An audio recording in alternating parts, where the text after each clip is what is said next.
écoutez Radio Laser, bon appétit. En ce jeudi 19 juin, on vient d'écouter Angélique Kidjo avec Toro Matam.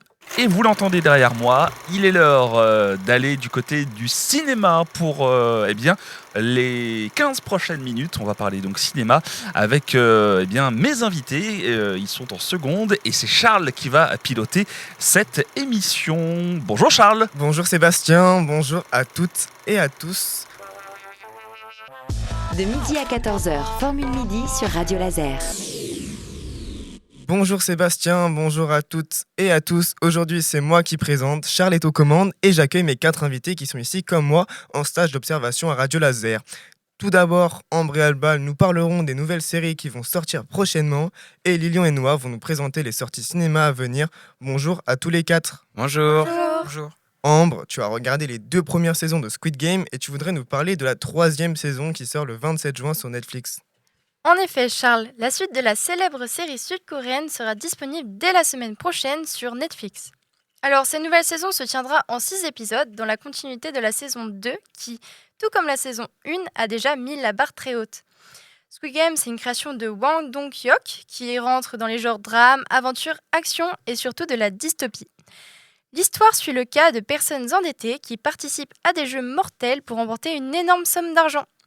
La série dénonce les inégalités sociales et jusqu'où des individus sont prêts à aller par appât du gain. Enfin, pour les épisodes à venir, on s'attend à des jeux encore plus intenses et psychologiques. Attention, je rappelle que Squid Game est de préférence réservé à un public averti. Merci Ambre. Alban va nous parler de la 3e saison d'Alice in Borderland qui sort aussi bientôt sur Netflix. Qu'as-tu à nous dire sur cette fameuse série souvent comparée à Squid Game ? Tout d'abord, cette série est adaptée du manga d'Aro Aso. Dans les saisons précédentes, on y découvre Harisu, un obsédé des jeux vidéo, qui se retrouve mystérieusement dans une étrange version de Tokyo totalement déserte. Avec ses amis, il participait donc à des jeux dangereux pour survivre. Mais dans cette nouvelle saison, qui sort en septembre 2025, Harisu et Usagi veulent percer le mystère de Borderland pour retrouver leur monde réel. Mais pourront-ils enfin rentrer chez eux ? Merci Alban. Ambre, on connaît tous cette célèbre série des années 2000 qui avait cartonné, Dexter. En 2021, une nouvelle saison n'avait pas attiré grand monde sur les plateformes. À quoi peut-on s'attendre de cette prochaine saison ? Eh bien, la série Dexter Résurrection sera disponible à partir du 11 juillet 2025 sur la plateforme Paramount+, avec 2 épisodes, puis un épisode chaque semaine pour un total de 10 épisodes. Elle fera suite à la série télévisée originale Dexter et Dexter New Blood, ce qui plaira sûrement aux anciens fans. On pourra y retrouver une belle brochette d'acteurs comme Michael C. Hall et Peter Dinklage. Il s'agit d'une production américaine réalisée par Marcos Siega et Monica Raymond.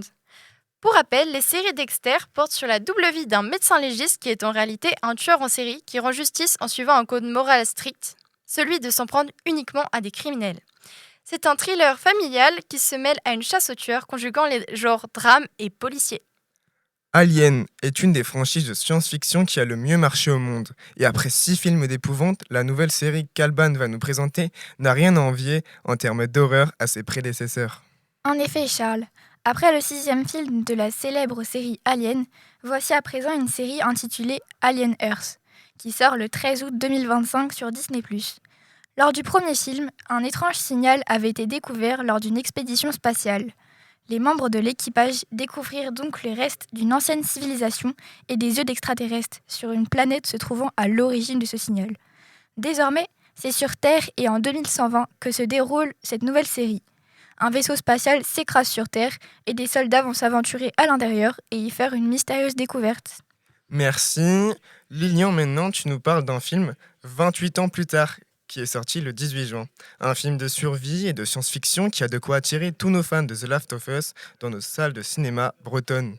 En effet, 30 ans après que le virus de la fureur se soit échappé d'un laboratoire d'armement biologique, des personnes ont trouvé le moyen de survivre parmi les personnes infestées. L'un de ces groupes de rescapés vit sur une île reliée avec le continent par une route unique et hautement surveillée. Mais lorsque l'un des survivants revient faire des recherches sur le continent, il va découvrir que les infectés ont muté. C'est un film d'horreur palpitant et effrayant, mais déconseillé aux moins de 16 ans, réalisé par Danny Boyle. Noah est un amateur d'automobile et par conséquent, il va nous parler de F1, ce nouveau blockbuster qui sortira le 25 juin.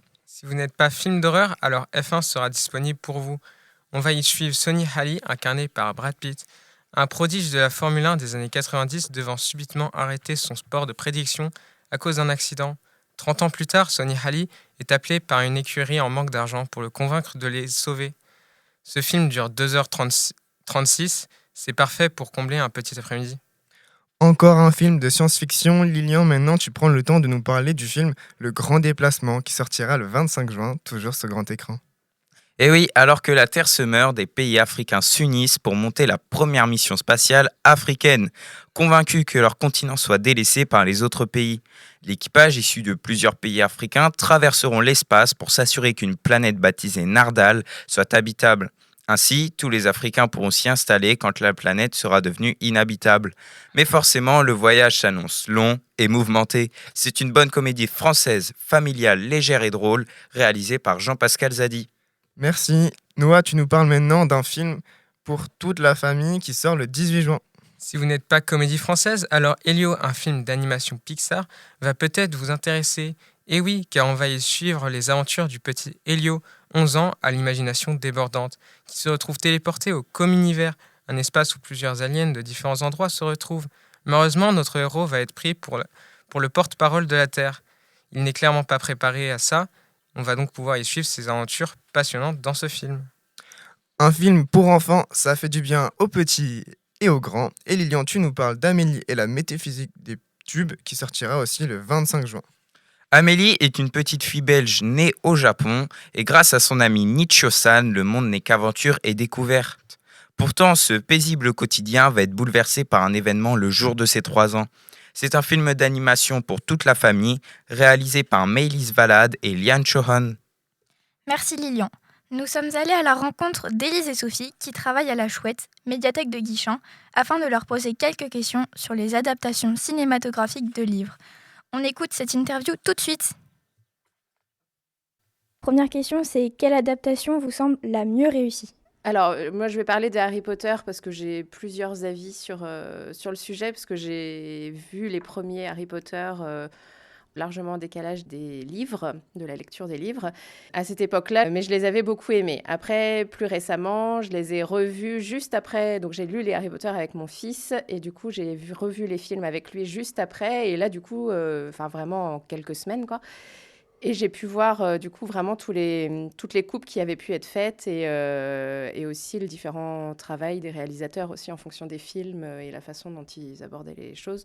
Donc voilà, je trouve ça intéressant parce qu'il y a quand même il y a des différences. En même temps, ils ont quand même réussi à retransmettre l'univers. Donc un travail intéressant qui est fait. Oui, donc bonjour, moi je pense pas avoir un avis très tranché sur la question. En général, je suis assez déçue en fait des adaptations. Donc je vais plutôt parler de mon plus beau souvenir en fait. Après, ça se trouve, je le relirai. Ça ne serait pas cet avis-là, mais je me rappelle que j'avais été vraiment impressionnée quand j'avais été voir Balzac et la petite tailleuse chinoise, donc qui est l'adaptation d'un roman d'un auteur chinois qui s'appelle Dai Siji. Donc voilà. Et je me rappelle de ces paysages magnifiques. Voilà, vraiment une histoire d'esthétique. En fait, je trouve ce qui est intéressant dans les adaptations, c'est le côté esthétique. Moi, je trouve comment ils arrivent à nous replonger dans une atmosphère, dans un univers. Après, toujours au niveau des scénarios, de l'écriture, il y a toujours des choses, je trouve, qui manquent, qu'on a oubliées, mais je pense que c'est très lié à l'intime, parce qu'on lit un livre, il y a des choses qui vont nous parler plus à nous qu'à une autre personne, et donc si jamais les coupes ont été faites à ce moment-là, obligatoirement, on a une petite pointe de déception. Et par opposition, laquelle vous semble le moins bien réussie ? Le plus gros gâchis qui vous aurait déçu, par exemple ? Moi, je dirais pas que c'est un gros gâchis, mais le dernier vraiment où je me suis dit, heureusement que j'avais lu le roman et que j'avais adoré, et c'est En attendant Bojangles. C'est une des plus belles histoires d'amour que j'ai lues, et alors, autant j'ai trouvé le film drôle, j'ai trouvé qu'ils avaient réussi à retransmettre assez bien la folie de ce couple. Mais au niveau du choix de certains acteurs, j'avoue que j'ai pas compris, en fait. Je trouvais que ça collait pas au niveau des âges. Mais après, c'est quelque chose qui est souvent aussi reproché. De toute façon, quel acteur on choisit pour jouer quel personnage de tel âge. Voilà, c'est un sujet qui revient, et pas que spécialement dans les adaptations, mais il y a une histoire d'identification peut-être de tout ça qui... C'est vrai que beaucoup de livres ont été adaptés en film. Donc, est-ce que vous pensez que les adaptations en film peuvent remplacer les livres ? Je pense pas que ce soit possible parce que comme l'a dit Élise tout à l'heure, il y a quand même beaucoup de coupes. En fait, on peut difficilement mettre en 1 heure et demie ou 2 heures le contenu d'un livre de plusieurs centaines de pages. Et puis, il y a toute la partie imaginaire aussi que le lecteur va se faire du livre qui est très intime et très individuel en fonction des gens et qui, du coup, fait que forcément, il y a des déceptions quand on voit les films et notamment sur des livres qu'on a beaucoup aimés. Alors, je ne pense pas que ça puisse remplacer. Après, je pense que ça peut amener pas mal de personnes à la lecture. Alors, les ados, notamment, avec les nombreuses adaptations en film ou en série de romans. Et puis, les adultes aussi. Par exemple, avec Le Comte de Monte-Cristo ou toutes les adaptations de classiques, Les Trois Mousquetaires, voilà, toutes les adaptations de classiques qui permettent de se réapproprier, de se plonger dans cet univers et peut-être d'avoir envie d'aller voir l'œuvre initiale. Donc moi aussi, je ne pense pas que ça remplacera. Au contraire, je pense que c'est complémentaire. Ce qui est aussi intéressant, c'est de voir la différence qui peut être faite quand le film est adapté par l'auteur ou l'autrice. Par exemple, avec le film La Tresse, je pense qu'il a eu beaucoup de succès parce que aussi les gens qui avaient lu le roman ont retrouvé exactement ça en fait. Et c'est quelque chose qui est beaucoup ressorti. Alors quand c'est un des achats et puis qu'après le réalisateur en fait ce qu'il veut. Alors, ce qui est très bien, c'est que ça laisse une liberté dans la création, l'appropriation. Ça peut amener un autre point de vue. Et je pense que passer du livre au film peut plus souvent décevoir que passer du film au livre, en fait. Et voilà. Mais nous, c'est quelque chose qu'on voit assez positivement dans notre métier, parce que vraiment, il y a un lien. Et puis, d'ailleurs, même nous, on travaille aussi avec le cinéma. On essaye de faire des partenariats sur certains sujets et tout. Et je pense qu'il faut plutôt voir toute cette offre culturelle comme une complémentarité et quelque chose dont on a besoin et qu'il faut qu'elle perdure, en fait. Est-ce qu'il y a un livre que vous aimeriez voir adapté au cinéma ? Non, moi non, clairement, je pense que je serais déçue. Ou alors il faut que ce soit moi qui l'adapte pour être sûre. Et en même temps, un auteur ou une autrice, quand elle écrit un livre, il y a une intention, il y a des choix de mots, c'est un univers bien à eux en fait. Non, en fait, je me dis que chacun son métier. Après, si d'autres le font et le font très bien, tant mieux. Mais je n'ai pas d'attente en particulier et vraiment la peur d'être déçue. Donc, des fois, je me dis que vaut mieux laisser venir.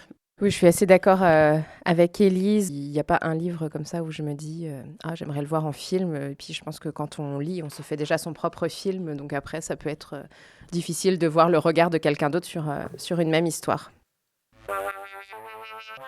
De midi à 14h, Formule Midi sur Radio Laser. Merci à Élise et Sophie. Et toujours dans la thématique du cinéma, je laisse la main à Ambre. N'avez-vous jamais rêvé d'apparaître dans un film ou encore même de mettre les pieds au cœur d'un lieu de tournage ? Que ce soit pour de la figuration ou des castings, figurez-vous que la Bretagne est la région phare de ces dernières années. Les productions audiovisuelles viennent souvent s'y installer avec une recherche de paysages variés et d'une ambiance authentique. Résultat, de nombreux castings sont ouverts au public, souvent sans expérience requise. Par exemple, en avril dernier, la série Capitaine Marlowe a tourné quelques scènes dans le Finistère.